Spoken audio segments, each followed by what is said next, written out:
Salut les gars. Alors avant tout, avant de commencer cette vidéo, il fallait que je vous dise absolument bonjour.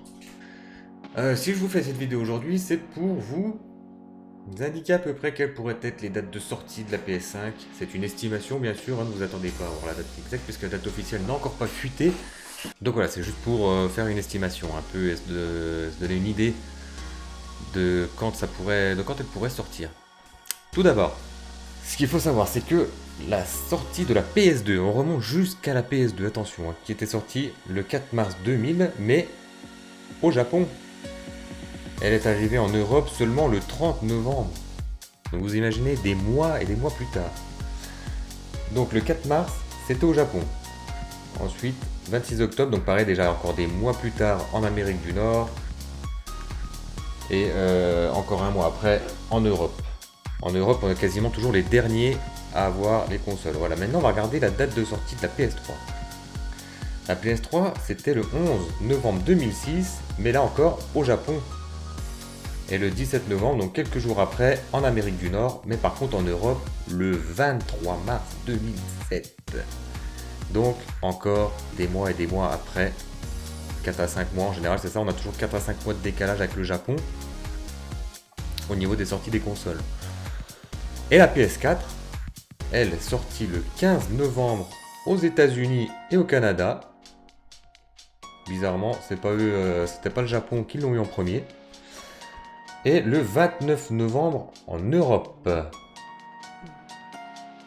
Donc là, ça va, on est quand même à peu près au même moment que les États-Unis, à quelques jours près. Et là, par contre, c'est le Japon qui l'a pas eu avant le 22 février. Alors là, on va savoir pourquoi.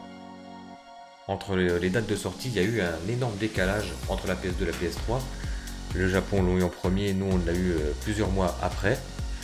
Et donc au niveau de la PS5, donc ils disent qu'elle est prévue de sortir pour la fin d'année. Hein, c'est les bruits qui courent, elle devrait sortir à la fin d'année. Alors ok, mais où? Est-ce qu'elle va déjà sortir en fin d'année au Japon et nous on l'aura donc quelques mois plus tard? Ou est-ce qu'on l'aura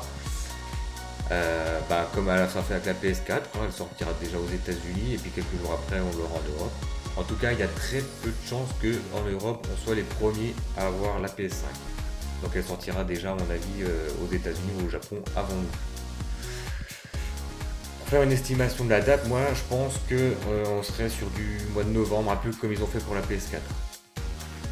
Ce sera, voilà, ils vont essayer de faire en sorte d'en mettre à peu près partout au même moment. Donc en Amérique et en Europe, je pense que nous en Europe on sera sur de la fin novembre, début décembre. Mais il faut bien se dire que ça va être en nombre limité. Ils l'ont déjà annoncé. Les PS5 seront dans un nombre très limité. Donc je pense que dès que les précommandes vont être lancées, ça sera déjà trop tard. Les gens vont se jeter sur les précommandes et là c'est la fin. Et ensuite, donc, ils ont annoncé deux versions de console, la version CD et la version digitale. Alors, qu'est-ce qu'il faudrait choisir selon vous? Alors, on pense que donc forcément, s'il y a une version digitale, c'est qu'il n'y aura pas le lecteur 4K Blu-ray. Donc ça réduira le prix de la console, c'est-à-dire qu'il y en a une qui sera un peu plus chère, peut-être autour des 500-600 euros, et l'autre, la digitale, qui sera 100 euros de moins. Ok. Donc ça peut être bien, mais pas vraiment. On peut se dire c'est bien si ça fait baisser le prix de la console. Le problème c'est que le prix ne sera pas en baisse par rapport aux jeux que vous allez devoir acheter dématérialisés. Sur la PS5 digitale, vous allez acheter les jeux dématérialisés sur le PlayStation Store. Et le problème c'est que vous allez payer les jeux au prix fort. Alors que vous pourriez les payer 10, 15 à 20 euros de moins, par exemple chez Leclerc ou à Hyper U ou dans les grandes surfaces ou chez votre marchand de jeux vidéo du coin, parce qu'en général il est au prix fort aussi, mais là où vous pouvez payer les jeux moins chers, vous êtes sûr qu'avec l'édition digitale, vous les payerez au plus cher, il n'y aura aucun moyen de réduction. Donc ça c'est le premier inconvénient de la console digitale. Et ensuite il y a aussi le fait que comme vous n'aurez plus de CD, pas possible d'aller emprunter le CD à ton copain. Tu vois, tu peux pas lui dire tiens tu me prêtes le jeu que je l'essaye machin, non, ça se serait terminé. Pareil, vous, si vous voulez revendre votre jeu, vous avez acheté un jeu de PS5, vous l'avez torché dans tous les sens, vous avez fait le trophée platine, vous avez envie de le revendre, bah là avec la version digitale, c'est mort. Moi, personnellement, je suis pas fan de la version digitale. Je vais prendre la version CD, ça c'est clair et net.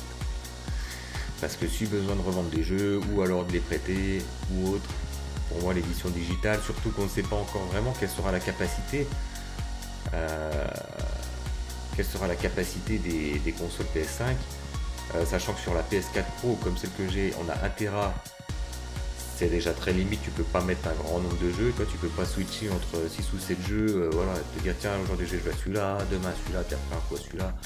T'es très limité en nombre de jeux. En vrai tu mets 4 jeux, parce que les jeux sont très gros en plus maintenant, les derniers jeux, donc ouais, tu mets 4 gros jeux, et après une ou deux petites applications à la coin à côté, et puis t'as même pas rempli, t'as toujours moins d'un Tera, t'as 800 gigas genre de mémoire, et il te garde au moins 200 gigas histoire de te dire voilà quand tu auras des mises à jour de pouvoir les installer. Donc